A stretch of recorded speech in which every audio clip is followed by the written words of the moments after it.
Hi, this is William Powell with Inside Acting TV. I'm here with David Fritzon. Okay, so talk about your movie, David. So my movie is Wireless. Wireless is a 15-minute short that is about a baby boomer who shows up to a cell phone store 10 minutes after closing and doesn't know how to back up the cloud and wants to find a way to do so he can finally find some closure for himself. That's fantastic. That's fantastic. I thought it was a very emotional film, had a lot of good beats to it. So talk about your star, Elliot. Talk about my star, Elliot. Yes.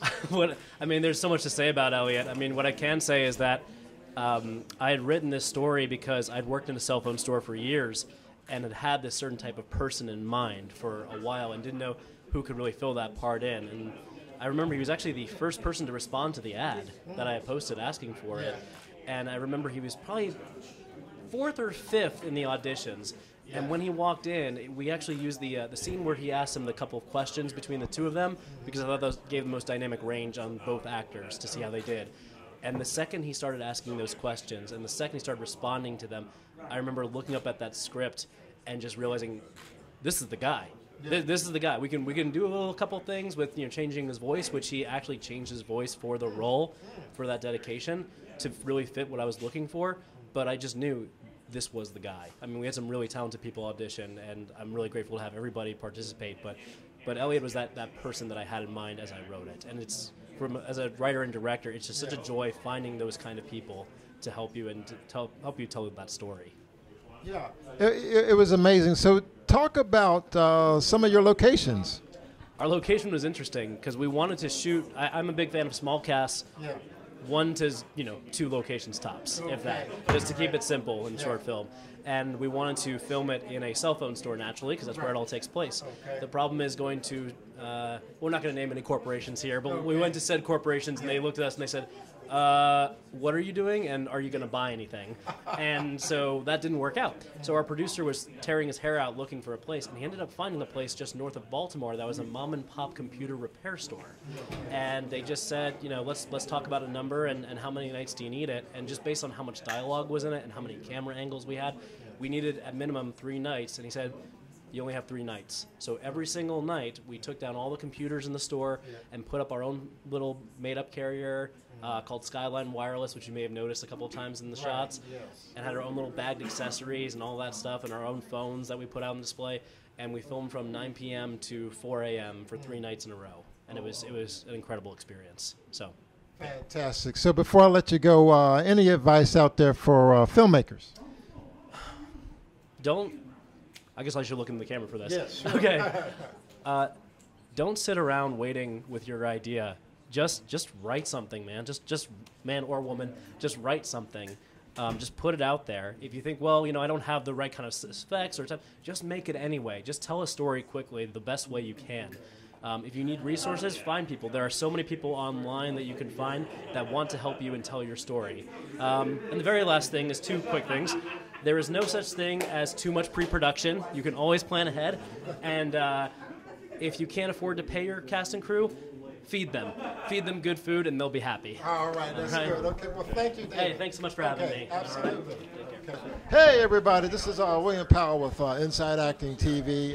We're going to talk about this fantastic film I just saw, Host of Sparrows. It's like Agatha Christie. It's got mystery. It's got all kinds of great stuff. And so talk about your movie. Introduce yourself to us, to the fans out there. Yeah, well, I'm Kevin Alexander Boon, and I directed and wrote it. And then we had about 125 people or so involved in the production in all sorts of different ways. And it took us about 3 years. But it's a crime drama involving a guy trying to save the daughter who doesn't know she's his daughter. And we had a lot of fun filming it. Had a great cast, had lovely people working on it. So we're very happy about it. You had a fantastic location. I love that location. It was a bed and breakfast.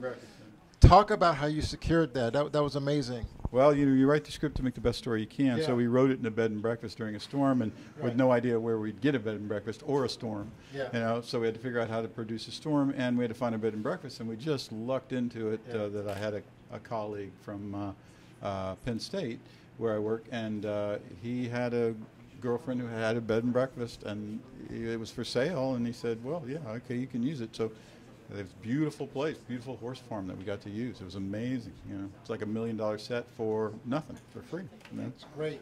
You have to talk about your casting process. This was just a magnificent cast. I was really impressed. Talk about that. Sure, we have some of the cast over there. Yeah, casting is I always do casting in the traditional way where people audition, right? Though I have had a lot of people now that have worked with me before, so say, well, they don't have to necessarily show up for a cold audition. But we bring people in, and I open up auditions to anybody that wants to audition. And we have open auditions, and then I have videos from particular people, and we spend a lot of time on that. A lot of time finding the right character for the role, and sometimes we have to go hunting for them. Paul Fahrenkopf, he's outside right now, but who was in the movie, played Fenn. He was in my second film, and I had to go looking for him because I couldn't find anybody that fit that role, so I went hunting him down, and we spend a lot of time, and then we get the best people, and makes it easy for me, makes me look good. Excellent. Before I let you go, what's next for you? Well, that's a good question. I'm working on a horror script right now, a horror film. Fantastic. Yeah. That's awesome. So if it comes to fruition, we'll be a year and a half probably away from shooting anything. Okay. Right? Good. Well, thank you, Kevin. You bet. Okay, best nice of luck talking to you. Okay, same here. This is William Powell with Inside Acting TV. I'm here with Hilary, who was in this fantastic film I just saw, Host of Sparrows. So your character was very interesting, had quite a history. I don't want to give anything away, but it was mystery, it was suspense. So talk about the film. Well, first of all, it was a whole lot of fun. It's the second time I've worked with Kevin, and I remember the first time I worked with him, I only had one scene, but I remember it was the best set I ever worked on because it was efficient and we got it done, and it was great fun. I liked my part. It was my first villain I ever played. And you don't know that well, we won't give it away, right? Okay. So talk about how was that for you? I mean, was it liberating? It was fun. It was great fun, especially the specialty makeup, at the end. That was I never had that done before. Everybody that we worked with worked hard. Everybody was focused. Met a lot of new people that I didn't know before. Cameraman, his enthusiasm is infectious, along with Kevin. Did have one little incident. I kind of had to rehearse the fall, and I did that for real one day, but we survived it all. But it was great. The location, the bed and breakfast out in the country was beautiful. I enjoyed it. I don't know. It's just great fun. It's just great fun. And we brought our own clothes in, and we said, well, this is what she would wear. Being that she was a middle-aged Jewish woman, as I am, it was pretty easy to identify with that part. Yeah. So talk about the paces that Kevin went that he put you through. I mean, like as far as preparation, rehearsal, and his whole style. Well, we started off with the table read. I think that's what we do whenever do a stage play or a film like this, a big project. I would say my biggest challenge was firing the gun. I'd never handled a gun before, except when I was a little girl at camp and they had target shooting. So for me, that was it was both empowering and scary and nerve-wracking at the same time. Right. But I was kind of happy the way it looked at the end. It looked real enough. So that was my biggest challenge, actually, was that.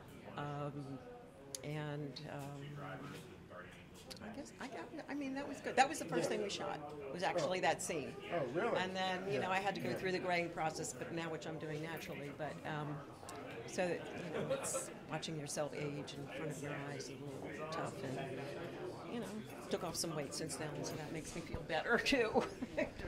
Hilary, you've been in the business a while. So before I let you go, just talk about any advice you would give to aspiring actors out there.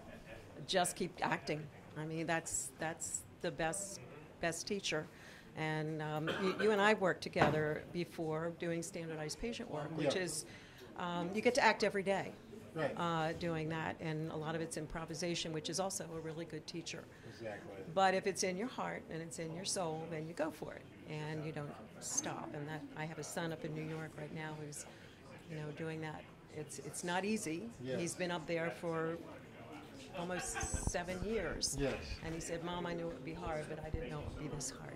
Wow. So, but I think he's brave, and I think anybody who just takes off and moves to New York or LA or Chicago, Atlanta, Yeah.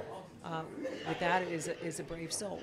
And I would say if it's in your heart, it'll never leave. Right. And I gave it up for years and years and years, and started again maybe about 10 years ago. So it's a passion. I love it, and I'm glad I finally got my act together to do it. Awesome. It's all about getting your act together and just going out and doing it. Just do it. Do it. Just do it. Well, Okay. thank you, Hilary. Thank you. Okay, yes. Nice to see you. Okay. Hello, everybody. This is William Powell with Inside Acting TV. I'm here with Paul, and we're going to talk about the film Host of Sparrows. So, Paul, I know that you played a kingpin, I guess, in a way. Not a good Maybe, guy. yes. Yeah, something Sort of like that. kingpin. Yeah, he was a very balanced guy, all about balance in the universe. So, talk about your character. When Kevin had first spoken to me about Yeah. it, I forget who he said. There was someone he had in mind that he sort of wanted me to be like, but I saw it, Michael Parks, and then I saw it more as sort of an Al Pacino kind of Yeah. Godfather kind of boss Right, thing. exactly. So I sort of played it somewhere in between, I think. But it was a fun character to play. All my scenes were actually filmed on the same day. Yeah. So it was a long day, Yeah. and I didn't even get a chance to go to the table read, we rehearsed a little bit before we actually did the scene, but it was one very long day of shooting. Yeah. So, but it was a fun day. Yeah, I'm doing it, and I've also worked with Kevin before, and he's a lot of fun to work with. But my biggest problem was when I got shot. I kept reacting before I got shot. Oh. And luckily, he cut it in such a way that you couldn't tell that every time the guy brought out the gun, I was jerking before I even got shot. But that's the beauty of editing and a good director that can save one from that problem. So I know that Kevin said he had to go out and actually find you for this role. So talk about that. Well, I think I went to, I had worked with Kevin before. Right. But even though it's not like he said, Yeah. okay, I want you for this part, Right. I had to go audition.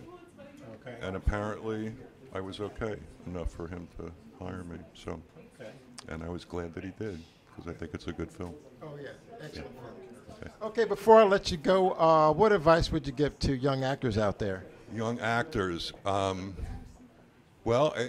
act. I mean, get as much experience as you can, as many different kinds of things that you can, whether it's theater or film or television or whatever, and just get out there and do it. And auditions can be tough because a lot of them you don't get the part, but you got to do it. You got to audition, and you can just go out there and put yourself out there and hope for the best. There you go. Thank Okay, you, man. Paul. Okay.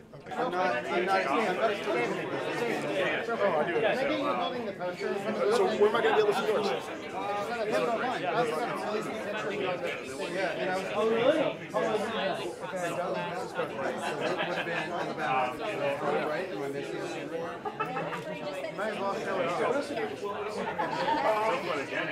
Right now I'm working on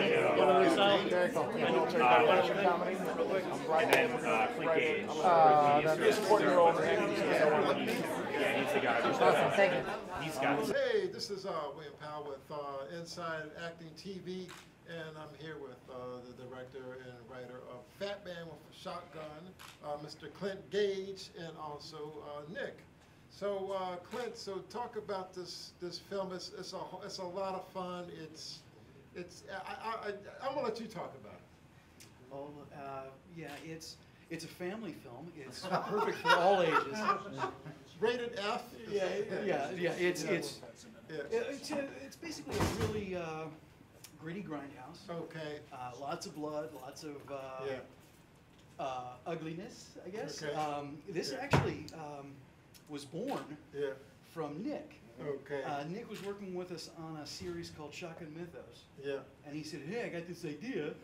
And I said, okay, what's the idea? And next thing you know, we're working on it. And Right. Fat Guy with a Shotgun 1 and 2 is what came out.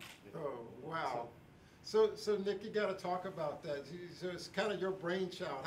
How did this come out of your brain? Well, initially I thought it would be a cool idea to have a horror movie monster be the good guy. Okay. And then I always thought back to thinking about superheroes. I don't remember seeing any fat superheroes. Okay. So I thought, wouldn't it be cool if there was a fat horror movie monster Right. who was the good guy? Yeah. And then it became the elevator pitch of, you know, there's a fat guy with a shotgun going on a Right. bloody rampage against devil-worshipping rednecks in West Virginia.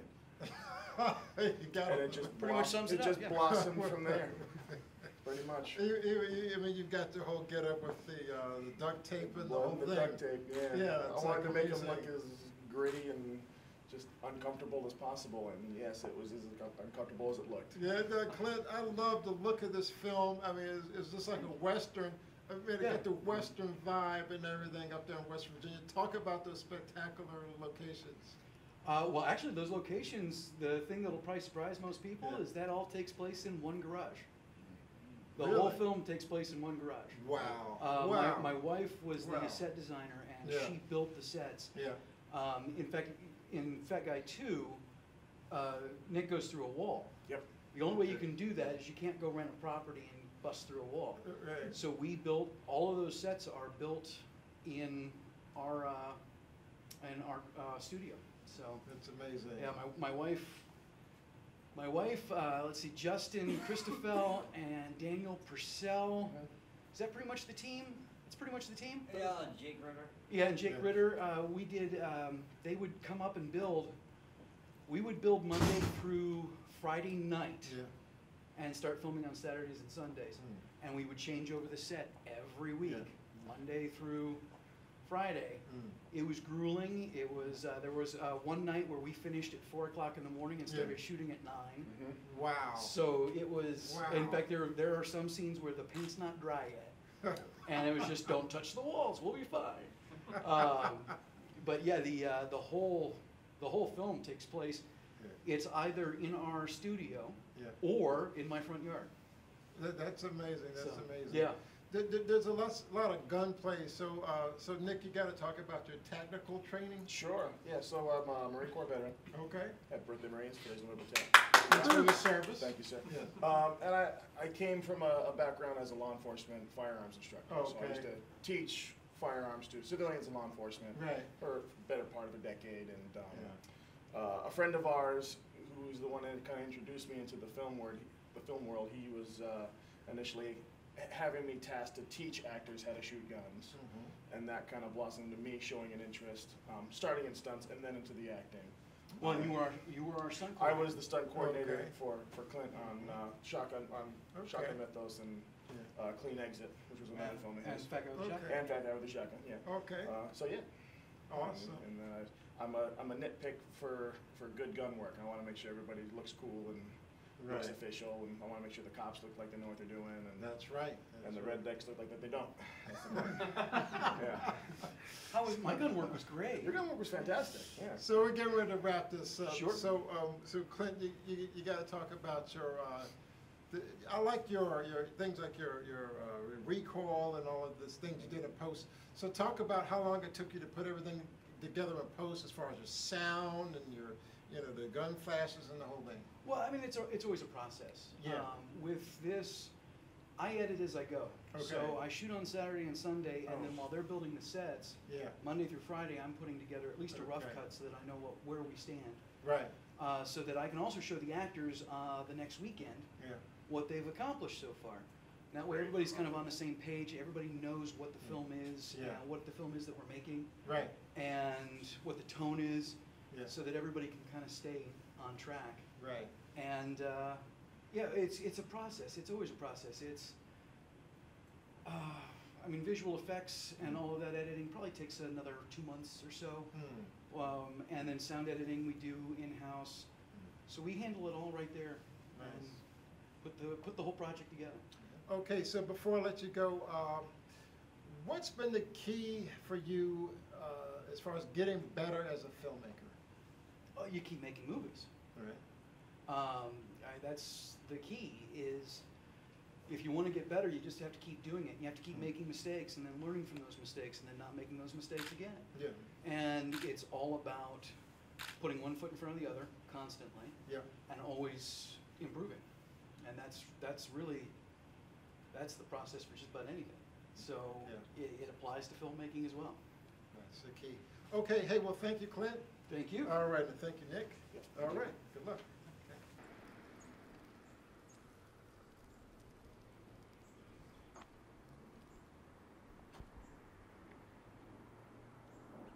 Hello, everybody. This is William Powell with Inside Acting TV. I'm here with the great writer and actor, Chad Eric Smith. He's going to be talking about his wonderful film, Rumination. How you doing, Chad? All right, okay. So talk about the film. Yeah, so Rumination is about a heartbroken man who travels into the past for a second chance in a failed relationship, and it was inspired by my own personal experience with grief following a breakup a few years ago. So basically turned my pain into art, lemons into lemonade. Yeah. You know, I think there's some guys that, or just some people in general, they ruminate a lot. There's some people that ruminate more than others. I mean, is this something that you explored, like just talking to like your counselors and things like that? Oh yeah, I mean, I came up with the word rumination while in therapy. I was sitting in a therapist's office. I looked over at a pamphlet, and there was a pamphlet on depression and anxiety, and rumination was a symptom of depression and anxiety. And I was like, wow, that's something that I do. I'm always constantly obsessively thinking about something over and over again. And then the idea or the desire to be able to travel back in time, to change something, say something different, do something different, I think is universal. So the specificity of my story, it being related to my own heartbreak, is something that everyone can relate to. Yeah, you're a fantastic cast. Kelvin Drama, Gavigan, I forget his first name. Yeah, so right. Talk about how you found Gavigan. So we actually were doing a table reading for another film by Harold Jackson III called The Meek, and while we were sitting there, I was like, you know what? Would you be interested in a film that I'm doing? And he had just gone through a breakup himself, and so it was kind of fresh, and I told him the idea. In fact, I told him I wanted it to be kind of inspired by, his performance to be inspired by, like Doc Brown from Back to the Future. But he drew inspiration from his niece, who was diagnosed with autism. And so that's kind of the way he went, was kind of it being on the spectrum. Yeah. Okay, before I let you go, any advice for young filmmakers out there? I guess my main advice would be just to focus on truth. If you let truth be your source material, it's going to be great. I think that's the best way. It always resonates with other people when it's coming from something that is actually rooted in reality, rooted in your own truth. Yeah. Thanks a lot, Chad. Good luck to you. Hello, everybody. This is William Powell with Inside Acting TV. I'm here with the director of a fantastic film. The name of the film, I believe, is Family Medicine. So we have the director, Joe, here. So, Joe, tell us about the film. Hey, thank you. So the film, it's a short comedy. It's almost like a pilot to a webisode series, but it also works as just a standalone short film. And I'm with my two actors here, Mary Suib and John Brennan. And we filmed it in Baltimore, Maryland, and it's a 15-minute short film. Hey, this is William Powell, Inside Acting TV again, here with Seth McCoy. So you were in Fat Man with a Shotgun. So talk about your character in that film. Absolutely. I was in Fat Man with a Shotgun, part 1 and part 2. I played Dwayne Delmont, which is an FBI agent, and it was just an exciting film. It was actually my break into the industry. These two films with Growth Media Productions out in West Virginia. And what was really dynamic about the character for me was I was sort of injected into this world of science and fantasy and evil. And I came in with more of as an FBI agent, right? A more realistic viewpoint of the world, right? And there's no such thing as magic. So to see a man insane slowly start to change his paradigm, and I really begin to believe that what he's saying, these evils are real, was such an awesome transformation as a character. This is William Powell, Inside Acting TV, with husband and wife team Becky and Brian, and their film was We Are the Dead. It was a World War I film. So talk about the film and how it came to be. So you directed it, so you go first. Well, it started out because I was a history major before I was a film major. So I drew a lot of inspiration from my history studying, and I really liked World War I, and I really wanted to tell a story that just showed the humanity of the individuals in the trenches, since they often get lost in just the numbers of the people that died in World War I. Tragic numbers. I know, matter of fact, ironically, today I think is the 100th anniversary at the end of that terrible war. It's many lives lost. So, Brian, you got to talk about your role in the film. Yes, sir. I played Patrick Nell. He was the old salt, the guy who'd just been around for ages and ages, and he'd just tired of seeing some young men die. He was tired of making friends and then losing them the next minute. As a matter of fact, his nickname is 9 Lives, because he just seemed to not be able to die. This is William Powell, Inside Acting TV. I'm here with Rick Germain, who is in Fat Guy with a Shotgun 1 and 2. So your character was very interesting. He was armed to the teeth. He was an interesting guy. So talk about him. So yeah, I mean they approached me about Arthur and told me who he was, an old guy. So yeah, I just let everything kind of grow and got as hillbilly as I could get. And yeah, he was a super fun character. And I got to work with Rin, who played my wife, and she's just awesome. She's one of my favorite people to work with. The winners have been announced in your film, Wireless Wand. So what's your feeling? So I didn't think I was going to make it to the award ceremony, honestly. I was actually running on a few hours of sleep for an early 6 a.m. flight I had to New York, and then I managed to fly back the same day and got here maybe like a half hour before it started. So just the fact that I'm here is a miracle on its own. And then I think miracle is an understatement after what happened here. I'm just absolutely floored. I don't know if I have any other words, to be honest. Yeah. I know you're on cloud 9 right now. You're dancing on the ceiling. I mean, man, how do you top this? How do I top this? That's hard, because Clifton Film Celebration is just such a warm community and such a great home to indie film in this area that it's such an honor to be in that part. I guess the next thing is just I started working on filmmaking by doing music videos, and I walked into a film festival and saw a short film and said, I think I can do that. And seeing some great features like Host of Sparrows, Bluetooth Virgin, Fat Guy with a Shotgun, all this together made me just look at it and go, you know what, I think I want to do a feature.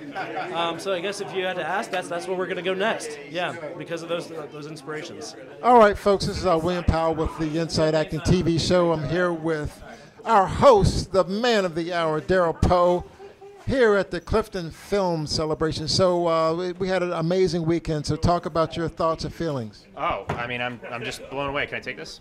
Cool. I'm just blown away. We screened 44 films in 3 days. I think 13 screening blocks.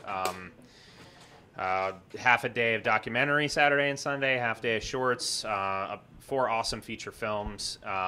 Just amazing work. Amazing stories, and that's the mission. Help storytellers get their message out. So and have an audience for them, and we had audiences. So that's the victory. So yeah, thanks for being here. It's been amazing.